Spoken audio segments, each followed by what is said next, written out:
Hello and welcome everyone. I'm Kunal Pandit. I'm the co-founder of Gorakhyoga, and today we are here at Pahadi Robin Hood in Naggar, Himachal Pradesh, and we just did a Surya Namaskar session. And with me today is Madeline, who is a yoga teacher. She did her yoga training from Rishikesh, and she has been practicing with us for about a month for now. And so, Maddie, please tell the viewers about your background, like how you said that you were a rowing player, right? So, Yes. can you tell us about your journey? Sure. So I used to row competitively for university. And then as I started to get older, I wanted to do more things like get a job and go traveling and do these things. So I let go of rowing and moved into a more social version of it. And then me and my rowing buddy were kind of looking at ways to reintegrate like a positive perspective on exercise and health and everything. And she said, do you want to go to a yoga class? And I thought, yeah, sure, why not? So, and then, yeah, since then I've been practicing yoga and really loved it. And it was a way for me to get back to a healthy sort of approach to my body and listening to my body and being more aware. Yeah. So, what drove you to make that decision? Like, in other words, what changes or what circumstances in your life drove you to learning yoga to make this decision? I think so. After having been on such a strict exercise training regime for so many years, that was very prescriptive, and someone else wrote it. It was very hard for me to then learn a healthy way to still have regular exercise, but also to listen more to my body when it's tired, when it's sick, when it's needing whatever it needs. Because when you're following someone else's program or a training program, you don't really have time to like listen. It's just very robotic. You just turn up to the sessions and you do the training. And so I think yoga really helped me to be more in touch with my body and how it was feeling and what it means to feel like my body's working well. So you can say that in your exercise regime that initially you had when you practiced rowing and the change that you experienced after practicing yoga, like what was the difference between the two practices that you had? I mean, they were very different, but I think with rowing, a lot of the training was very extreme, whereas like yoga, the principle is, you know what the sutra is, like poses should be comfortable, steady. Yeah, so I think having more awareness as into your body is definitely more of a feature of yoga than it is rowing. Like, sure, you have to be aware of your body, but with yoga, it's more of an internal thing. There's no competition. Like rowing was all about the other competition and beating other people and whatever. So yoga's nothing. And that was a really hard transition for me to learn as well, because I think through rowing, I became quite critical and expected a lot from myself. And when you start yoga, you're not flexible and you're not strong and you're not. So I think for me, learning to just accept wherever my body is at, and even every day your yoga practice changes. Some days you're not good at balance. Some days you can't touch your toes. But I think it's just learning to accept wherever you are at and meeting your body where the boundary is. All that frustration about competition and self-hatred about not being able to perform at the level in not sports. Being the best or not being able to do this So it's more of an internal journey that you set up on. And which is you the have opposite. been liking it so far? Yes. I mean, I think it's essential to all aspects of life as well. So but it just took some time. So moving on to our practice, we practiced Surya Namaskar for about a month, and we you have practiced Surya Namaskar before in your yoga teacher training as well, and this Surya Namaskar that we were practicing was a lot different from the usual one. Yeah. And like, what can you say is the top 3 takeaways or top 3 lessons or top 3 best points about the Surya Namaskar that you learned with us? I think one of them would be balance, feeling more balanced. Another would be that I feel the energy is flowing more freely and there's no blockages, and I guess calm, like relaxed state when you're finished. Okay. But also the way you teach it and the way you led it in the workshop led to more awareness of each individual pose. Right. Because going in and out of the poses helps you really think about the alignment of your elbows, of your wrists, of every part of your body. Every subtle movement matters. Exactly. And you said that the balance changed, right? Can you tell me more about like what do you mean by in terms of the feeling that you get? What kind of a change that you experienced while balancing? I think I feel like my Ida and Pingala Nadi are more balanced, and my body feels equal on both sides, I guess.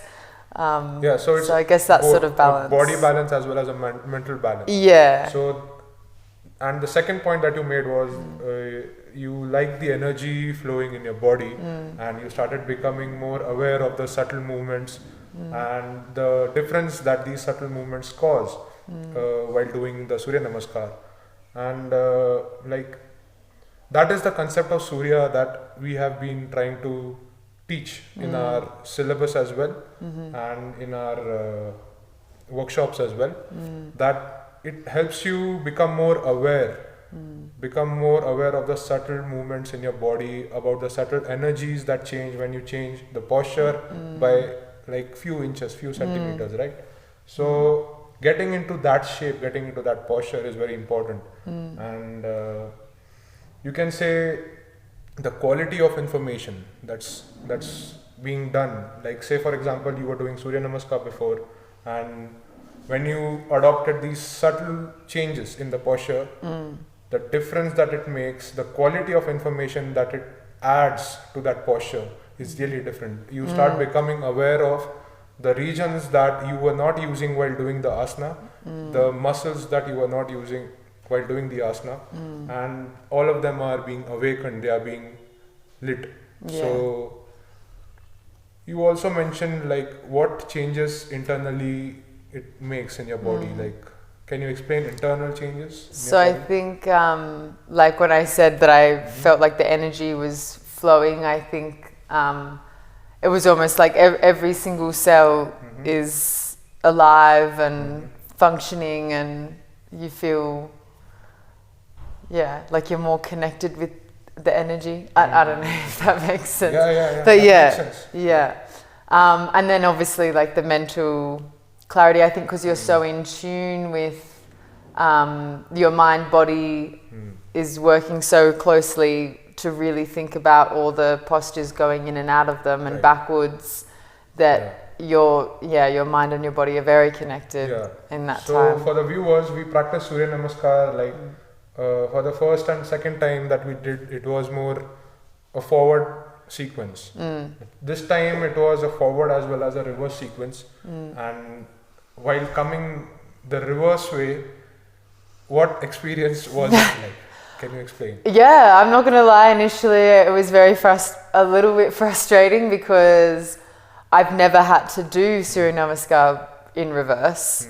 So thinking about like my motor pattern of how I get into the pose is like okay, because I've done it 1,000 times, but then having to think, okay, so I got there with my elbows bent and this, and then having to reverse it in your head, you really have to think about it. And still making sure that you're having the right alignment when you get to the end pose. and you're not used to going backwards, so it just completely challenges your brain, which is a good thing. For example, when you're doing the forward motion, the nerves are getting lit like this from this direction to that direction, and then when you're coming back, it's like that's coming from that till here, but everything is different. Like the muscles that you were using to compress now are they're You're using the opposite. Yeah. So all those dynamics are changing, and it creates like a forward and backward flowing energy. So that's the fun that we had while practicing the reverse Surya Namaskar. Yeah, it was fun. Yeah, it was fun. So you learned Surya Namaskar now. Yes. And I hope that you have been practicing it when we are not practicing in group sessions. Yep. And would you like to recommend it or also like adopt it in your teaching curriculum? Yeah, definitely. I already in my classes always include Surya Namaskar, but I would definitely include this one as well. I think it's like a more holistic sequence, and yeah, I think it's really great, and it's great for flexibility, which sometimes especially with the hip openers. The hip openers are something. But I would definitely teach it to other people, and I would probably teach it as a extension of the more basic 12 posture Surya Namaskar that I practice. Is this extension needed for beginners? Depends. I mean, I think it's good to teach them, but they might find it challenging because some of the poses are quite challenging. So here's the thing, we are also coming up with a module for people with injuries that can practice this kind of a Surya Namaskar, because it's not really hard. Once those channels are opened up, those channels of energy, they are opened up, they can really get into that state of flow. It doesn't take much time. One more thing that I learned that I would like to share is that the thoughts that we get while practicing Surya Namaskar, if we don't ground them, if we don't learn to disregard them and allow the body to flow in a free state, like how water flows in a river, if we allow that motion, the quality of Surya Namaskar that others can see, it's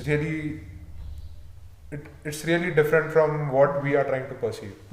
So it feels like we are watching Tai Chi or like Qigong, those practices which are free flowing. So that is another thing that I would like you to try out. Yes. In the future sessions. Yes. We can try out. Yeah. We can definitely practice that.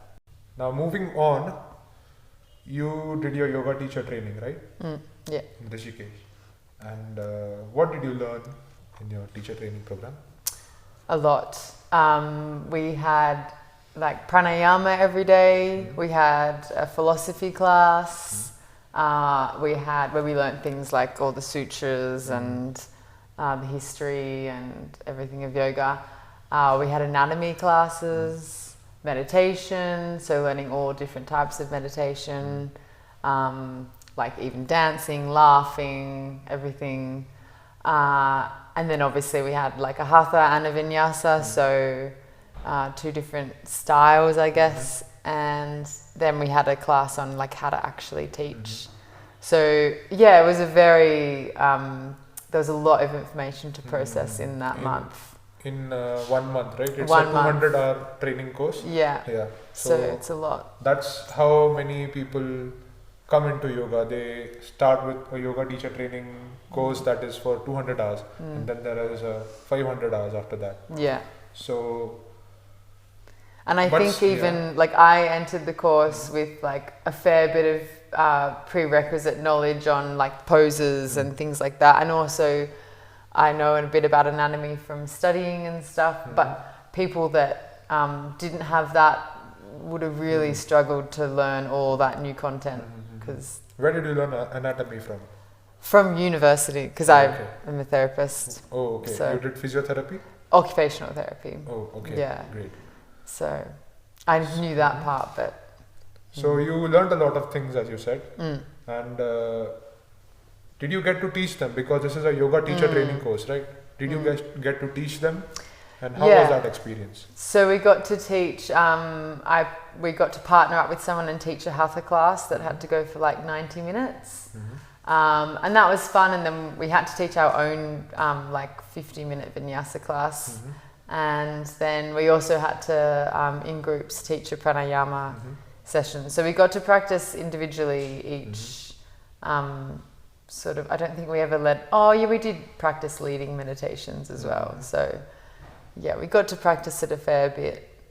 And we always got feedback on how our teaching was from our teacher. Who did you teach? We taught our fellow students. Okay. Yeah. So you didn't teach. We didn't. Beginners or people who are unknown to the kind of movements that they're already aware of. No. So for someone who is actually new, it would have been a completely different teaching experience for you as well as for them, because it would have involved a lot more effort, a lot more attention, a lot more observation on your part. Definitely. And a lot more engagement in physical posture corrections, in leading the class.